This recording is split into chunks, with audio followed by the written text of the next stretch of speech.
हमारे पार्टी के डेलीगेशन ने हमारे पार्टी के डेलीगेशन ने आज चीफ इलेक्शन कमिश्नर साहब से मुलाकात की। हमारा पहला उनसे पॉइंट ये था कि ये एसआईआर जो हो रहा है पॉलिटिकल पार्टी से कंसल्टेशन नहीं किया गया और हमने उनको अपने रिप्रेजेंटेशन में ये बताया है, एक एग्जाम्पल दिया है। देहरी विधानसभा का 2212 नंबर है उसका, रोहतास डिस्ट्रिक्ट में, वहां पर जून 2025 तक भी लोगों के नाम ऐड हो रहे थे, डिलीशन हो रहा था। तो ये जो फैसला ईसीआई ने, इलेक्शन कमीशन ने लिया, वो जून में लिया, तो इसका तो कोई जिक्र भी नहीं है क्यों लिया। और फिर सिर्फ चंद दिनों में आपने कह दिया कि इतने करोड़ लोगों के नाम आने चाहिए। फिर हमने इसी को बताया कि आखिर कोई सेपरेट मैकेनिज्म आप क्यों नहीं क्रिएट करते। जैसा अभी हमारे विधायक ने कहा कि कई ऐसे लोग बिहार के जो माइग्रेंट लेबरर्स हैं, देश के कोने कोने में काम कर रहे हैं, अब उनका राइट तो वायलेट हो जाएगा। आर्टिकल 19 के तहत तो उनको एम्प्लॉयमेंट के लिए निकले हैं, अब उनके नाम के इंक्लूजन के लिए क्या स्पेशल मैकेनिज्म होगा। दूसरा ये है कि ये बीएलओस की ट्रेनिंग नहीं हुई और उसकी एग्जाम्पल ये है कि आपको कोई भी उनकी हैंडबुक नहीं मिलेगी। जो भी ट्रेनिंग होती है बीएलओस की, उसकी हैंडबुक मिलनी चाहिए और मिलती है, वो अब की बार नहीं मिली गई है। हमने उनको ये भी बताया है कि बिहार में डॉक्यूमेंट्री प्रूफ का तो जिक्र अख्तरुल ईमान साहब ने आपके सामने कर दिया। पहला उनका प्रेस नोट देख लीजिए 24 जून का, उसमें उन्होंने क्या कहा। फिर उसको उन्होंने अमेंड किया 30 जून को, कहा कि 4.93 करोड़ वोटर आएंगे। अब 6 जुलाई का नोटिफिकेशन देके कह रहे हैं कि आप नाम डाल दीजिए, डॉक्यूमेंट्स बाद में दीजिए। तो ये जो इस तरीके से इलेक्शन कमीशन जो एक्सरसाइज कर रहा है, ये हमारी नजर में it reeks of administrative mala fide, suffers from non application of mind. और हमने सीसी साहब को कहा कि आप 2024 के जो इलेक्शन को, उसको आप क्वालिफाइंग लिस्ट क्यों नहीं मानते। भाई 24 में तो हमने वोट दिया, अब 25 में आप कह रहे हैं कोई डॉक्यूमेंट दो। तो ये हमने उनसे पूछा और हमने उनको बताया कि आपने 2024 में जो वोट डालने दिया, आप 25 में डॉक्यूमेंट पूछ रहे हैं, तो ये तो 2 क्लास ऑफ वोटर्स आपने क्रिएट कर दिया, जो आर्टिकल 14 का वायलेशन है। आप कोई रीजनेबल जस्टिफिकेशन नहीं दे पा रहे हैं। और एक बात हमने उनके सामने कही कि ये जो भी एक्सरसाइज उन्होंने किया है, इसका कोई लॉ से नहीं निकल रहा है, it is purely N administrative law के तहत किया, तो इसका भी मैलाफाइडे उसमें होता है। और आखिर में हमने उनको बताया कि सुप्रीम कोर्ट का एक जजमेंट है, जिसमें हमारे पहले रिप्रेजेंटेशन में हमने जिक्र किया था, जो 2005 का सुप्रीम कोर्ट का जजमेंट है, जिसमें सुप्रीम कोर्ट ने साफ तौर पर कहा लाल बहा हुसैन में कि the misuse of powers by ERO to disenfranchise electors, possibility of time effective judgment of ERO जो यहाँ पर हो सकता है, and consequence of having one name included in the previous electoral roll. तो ये सब बातें हमने ईसीआई के सामने रखी हैं, क्योंकि उन्होंने 3 डेट्स दिए, before 87, between 87 and 2004 and after 2004। तो ये हमने कहा कि इससे अगर कोई इलीगल माइग्रेंट्स है मान लीजिए, तो 2024 में उनको वोट डालने का इख्तियार क्यों दिया आपने। उसका कोई तो डेटा होना चाहिए, क्वांटम रेशियो क्या होगा। तो ये सब बातें हमने ईसीआई के सामने रखी। हमने उनसे भी ये रिक्वेस्ट किया कि खास तौर से जो बिहार का फ्लड अफेक्टेड एरिया है, वहाँ के एडमिनिस्ट्रेशन को ऑर्डर दे कि जो लोग अपने डॉक्यूमेंट्स के लिए अप्लाई कर रहे हैं उनको फौरन दे। और हमने उनसे कहा कि सर ये एक्सरसाइज आप गवर्नमेंट टू गवर्नमेंट कर सकते थे, ईसीआई विद गवर्नमेंट, के भाई बताओ क्या है, कितने डॉक्यूमेंट्स है, नहीं है।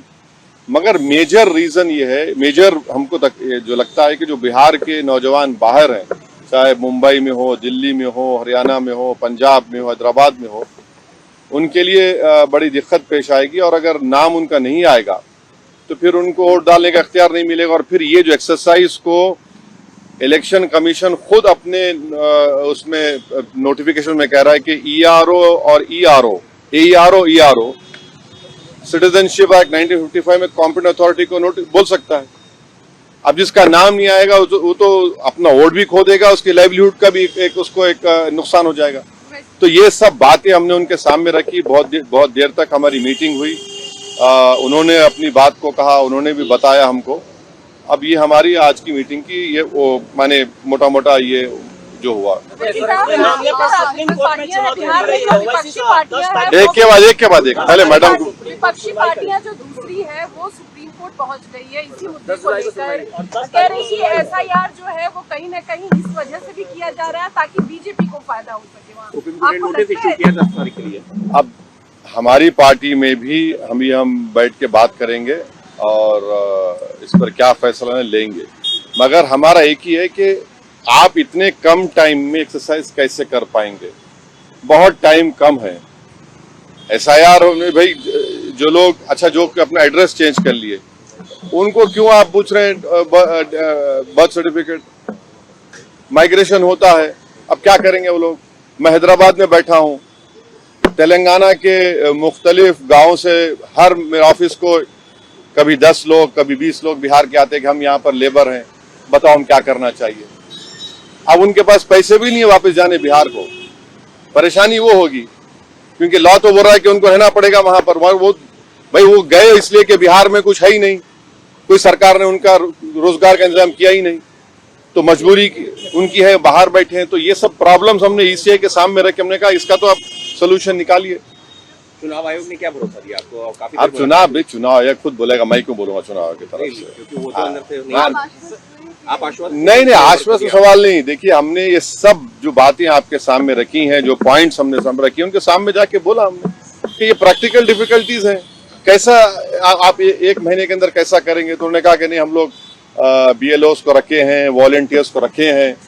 तो ये इसका डिफिकल्टी ये है कि जल्दबाजी में अगर 15-20% लोगों के नाम भी मिस हो गए और फिर आप देखिए मिस जब हो जाएंगे तो उसका सिटीजनशिप के मामला हो जाएगा। ये तो आप वही तो आसाम का डिओटर हो जाएगा फिर।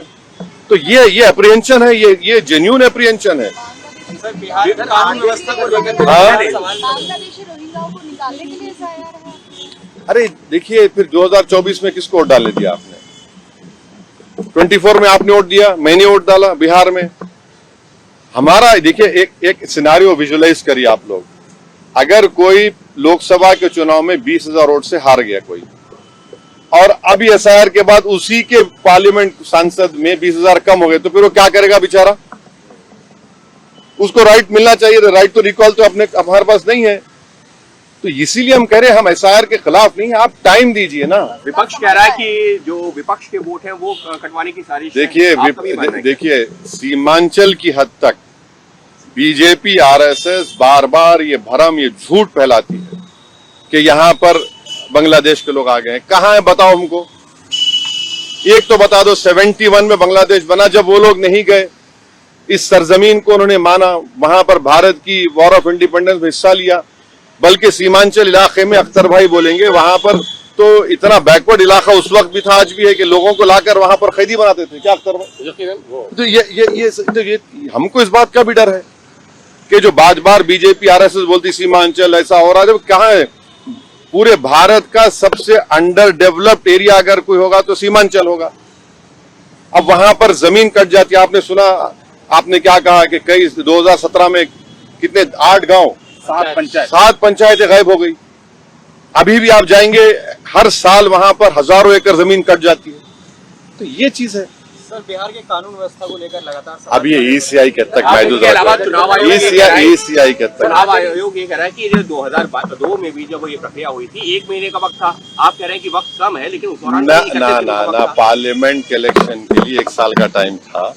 जो यहाँ सुन तो लीजिए, पार्लियामेंट के इलेक्शन में 1 साल का टाइम था, विधानसभा के इलेक्शन के लिए 2 साल का टाइम था। वो बात सही है कि इन्हीं महीनों में हुआ था, इन्हीं महीनों में हुआ था, मगर टाइम तो था चुनाव के लिए।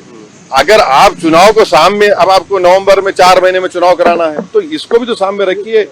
और जो सीमांचल के बिहार का नौजवान जो भारत के कोने कोने में जाकर काम करता है अपनी जिंदगी के लिए, उसका क्या होगा बताइए? चुनाव में तो इलीगल तरीके से पॉलिटिकल पार्टी उनको बुलाती है, अब उनको कौन बुलाएगा? 1 नहीं 2 नहीं, लाखों में है ना। ये तो मजाक नहीं है, लाखों में बिहार का नौजवान है।